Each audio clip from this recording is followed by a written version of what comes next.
I'll be with you in a moment. Hold on for a few moments and I'll get back to you as soon as I can. If you don't mind, I'll give you a call back as soon as I am able. Those are type of phrases that we hear day in and day out. Perhaps we use them ourselves. It may be a request that someone's made in our own homes, and we just want to know them to know that we're happy to assist them, but we have something else on our plate right now that needs to be taken care of.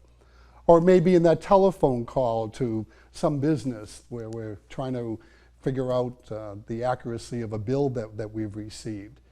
And in being very courteous, the person on the other end of the line will just tell us, we'll help you with that, but we have some other matters that have to be looked at, or someone has called before you who needs to receive some attention first. They're polite phrases that we use.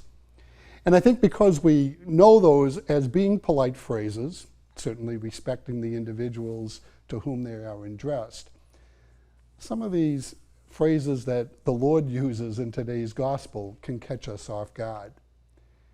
He certainly seems to be implying that for those who wish to be disciples, they just better be ready to drop everything then and there and to follow him.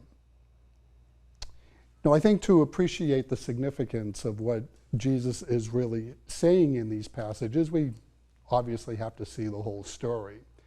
And part of it is even contained in those opening words of the gospel. Those words, as Jesus and his disciples were proceeding on their journey. Keep in mind that this was a journey that was leading them to Jerusalem. And Jesus knew that it would be there, that the fulfillment for all that he came into this world was about to take place. There he would suffer and die on the cross and eventually rise from the dead. His paschal mystery. He knew the importance of that hour, and he was very determined to accept it as God's will for himself. I think as we understand that fact, combined with the insight that even our friend Job gives to us in today's first readings, help us to understand again the importance of seeing that our lives are completely directed to the Lord. You know, these past few days we've been hearing from the book of Job, sometimes a little bit difficult book to understand, but certainly speaks of a very much a human condition.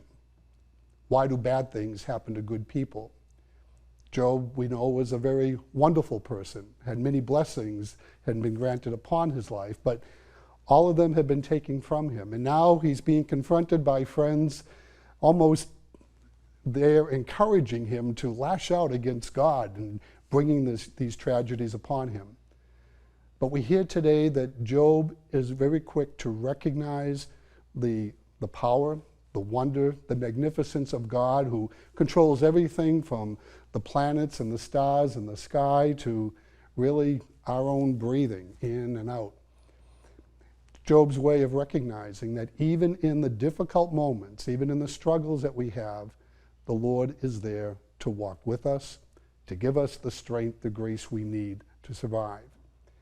And I think this does couple with what the Lord Jesus is saying in the gospel today to these individuals who want to be his disciples. Yes, there are important things to take care of in life, and they are meant to be addressed. But it's primary that we keep our relationship with God first and foremost in our lives, because it's in those difficult moments that we can be most assured and strengthened to know that the Lord is walking in the pathways of life with us. So today, particularly those of us who may be experiencing struggles or difficulties, I hope that, again, you have found that the Lord is by your side, and not to become discouraged or even despair, but to draw upon the grace that God, our loving God alone is able to offer to us.